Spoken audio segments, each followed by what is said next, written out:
Welcome to episode number 77 of the Between Two Brands podcast. I am still your host, Bill Petrie, and maybe this podcast, at least this episode, should be called Between My Brand, because this is going to be a different episode today.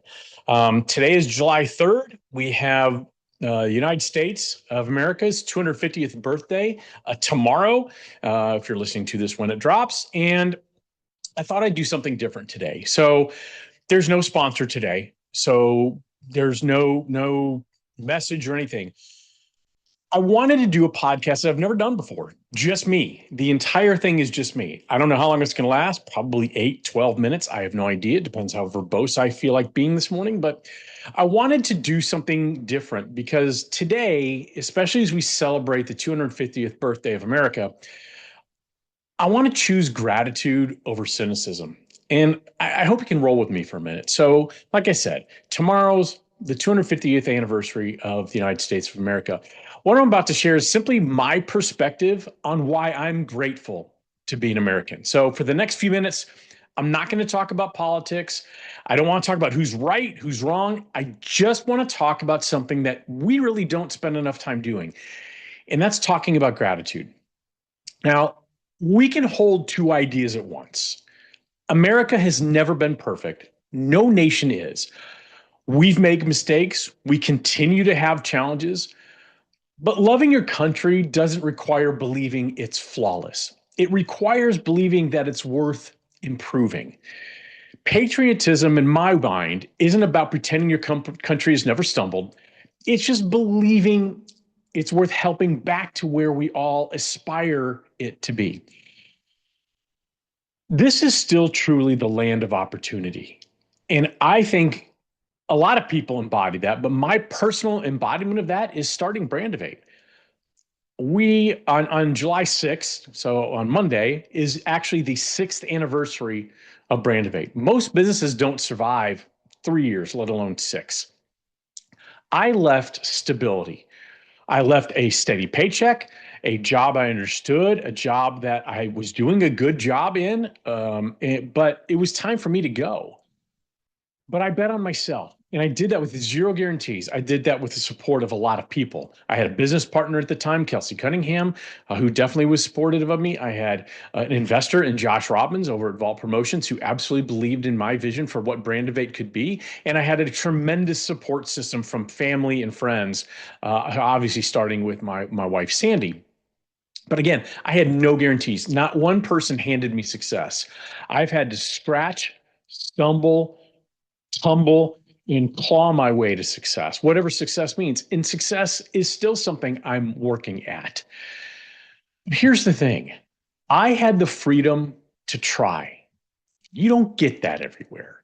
That's an extraordinary privilege. There are millions of small business owners. And our industry, the promotional products, the branded merchandise industry, is made up primarily, and by primarily, I mean like 98% small business owners. These are people building companies in their garages, families taking chances. These are entrepreneurs, dreamers, and in many cases, immigrants. The American dream absolutely doesn't guarantee success, but man, it gives you the freedom to take a shot. We still have that. One thing that makes America very different is that throughout history, millions and millions of people have chosen to come here. They didn't just move here, they became Americans. And that's a remarkable thing.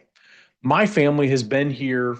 My family immigrated from Scotland about 120 years ago, in the like 1910-ish area. I don't identify as a Scotsman, although that is my lineage. I identify as American. So did my grandfather. So did my parents. That's a remarkable thing. America is not one ethnicity, and that's one of the things that really makes this country so flippin' magical. It's not one ethnicity, it's not one religion, it's not one family tree. It's an identity built around shared ideas. And I've always been struck by something unique about this country. Around the world, people dream of becoming Americans, not because life's easy here, but because they believe in what America has always represented and still represents. And that's truly remarkable. Think about it this way.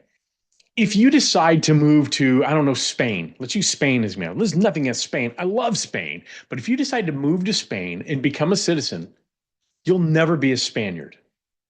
However, if you immigrate here to become a citizen, that's the very definition of being an American. We are the melting pot. We are an amalgamation of people from all over the world. And that's actually, I think, our greatest strength. So I've had the opportunity to travel, not that everybody has. I've been to Greece, I've been to Malta, I've been to Turkey, I've been to Spain, I've been to Italy, I've been to England, I've been to Germany, I've been to France. Recently, I've been to Jamaica, I've been to Mexico countless times. One of the greatest gifts that travel gives me, at least, is that of perspective. Every country has something beautiful to admire, from the classic architecture of Rome to the amazing food in Barcelona to the gorgeous beaches of Jamaica to the wonderful culture in Mexico. You name it. Everybody's got something to offer. But every country has its challenges too. Traveling doesn't make me love America less, but it always makes me appreciate it more.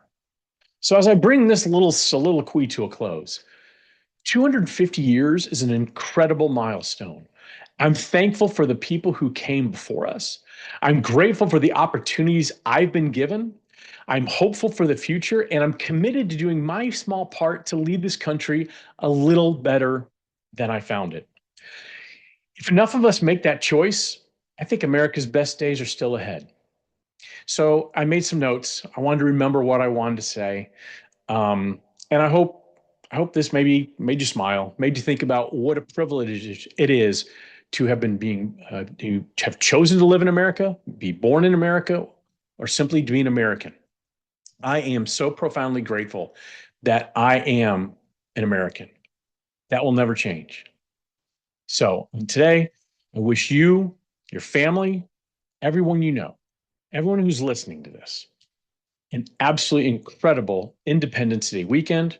And here's to 250 more years in the United States. Thank you for listening. We'll be back next week with a regular program, great guests as always. But that's it.